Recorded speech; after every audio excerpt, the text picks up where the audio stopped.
It is, it's a life-changing thing. I mean, to lose the ability to get an erection is a very psychologically hard thing for a man to cope with. And to get it back again is just wonderful. So, it's been 11 months now. 11 months, yes. How have you been, sir? I have been very well. The first 2 months a little bit uncomfortable, and I mentioned very difficult to get the bandages in Australia. Oh. I couldn't get the same kind, only gauze. I wish I'd taken more from here. So if you have other overseas people, I suggest they take more bandages. But other than that, it was very good. Yeah. Appreciated the one time I had a question that we telephoned and got the answer on the phone, and I had a swelling, which was a fluid build-up, and they told me how to get rid of it, and everything was fine then. So very happy, thank you. Good to hear that. So, how long the pain last after the surgery? I wouldn't say it was pain, it was discomfort. Discomfort. I got back to exercising. I was walking within 2 or 3 days. After a week I was walking 10,000 steps. Wow. I was a little careful going up and down stairs. That was a little bit uncomfortable. The ball sack was very blue, and very ugly, but and that took a long time to fade away, but it wasn't sore. When did you start to using it? I'll say engaging in intercourse. Well, I started using the pump to about 3 weeks, I think. You did. And the first sexual intercourse was after 5 weeks. No problems. No problems. Absolutely excellent.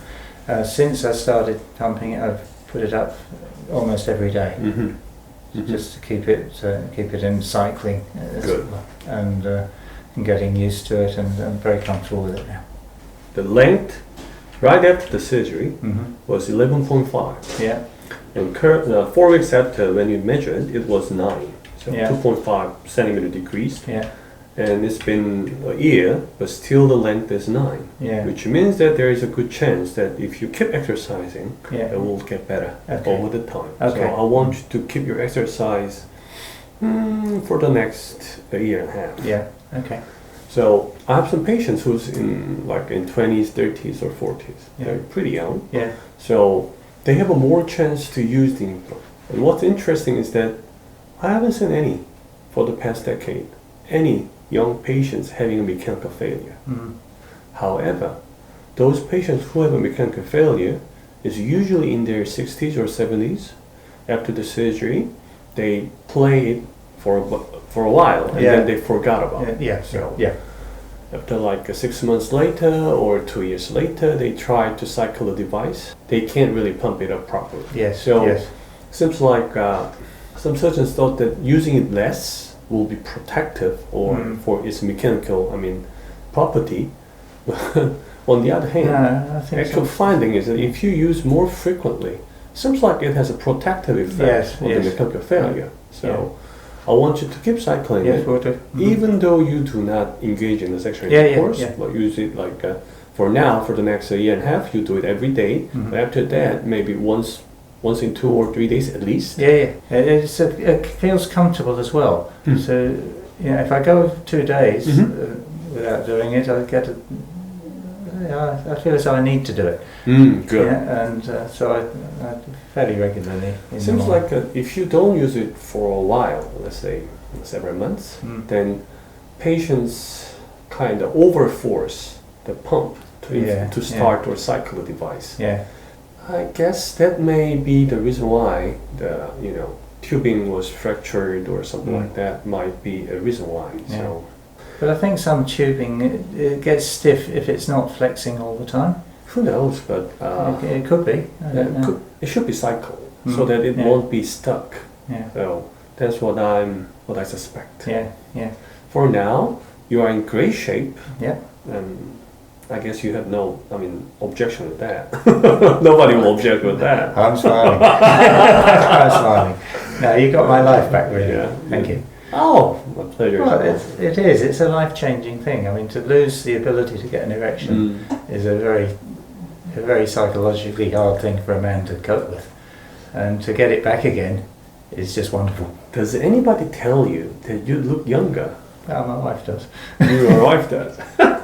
In my eyes, you look younger. I have to dye my hair as well. Otherwise I'd be pretty grey by now. But that's all right. I mean, So, I mean, over the time, what I really found out is that a chronological age and the physical age seems to be quite different after the age of the 65. I think it depends on your home situation. I mean, a lot of people, by the time they have their prostate removed, you know, have been married for maybe 30, 40 years, their sex life is finished. I was fairly early into a new relationship, so that's very different.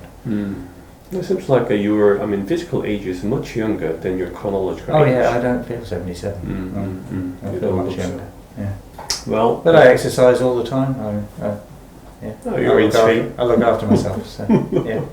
I mean, that's the reason why I like this surgery, because it's not like a life or death thing, but it does have a huge impact on one's life. Oh, it's enormous. Enormous. Yes. Best thing I did was finding you, sir. Thank you very much. Pleasure is mine. Anyway, thanks for visiting to us. So I don't know when I'll be coming to Korea next, but you know, up to now we come roughly once a year, either for a short visit or a longer one. Do you need me to keep coming back for a check, or? It's up to you, sir. Whenever you want, you can come here, and if you have any question, just like before, just let me know.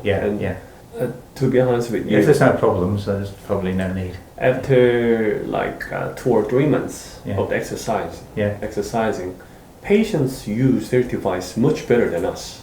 So at that point, they really do not need to come here back. But I urge them to come back after 6 months later to check out how the surgery affected the person's mentality or. This surgery is not for the physical thing. It's more for the well-being, and it has a huge impact on the human's mind, man's mind.